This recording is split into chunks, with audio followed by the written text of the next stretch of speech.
أعوذ بالله من الشيطان الرجيم.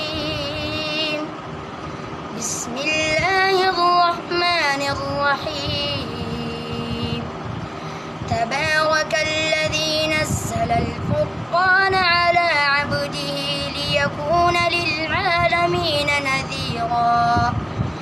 الذي له ملك السماوات والأرض ولم يتخذ ولدا ولم يكن له شريك في الملك وخلق كل شيء فقدره تقديرا. واتخذوا من دونه آلهة لا يخلقون شيئا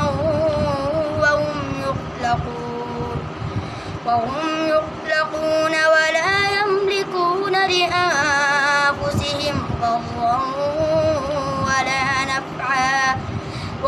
نفعا ولا يملكون موتا ولا حياة ولا نشورا. وقال الذين كفروا إن هذا إلا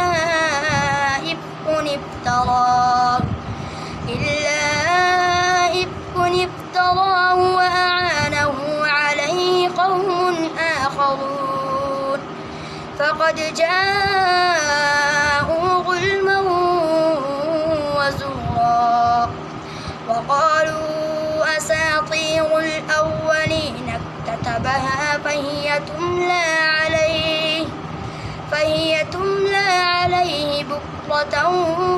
أنزله الذي يعلم السر في السماوات والأرض إنه كان غفورا رحيما.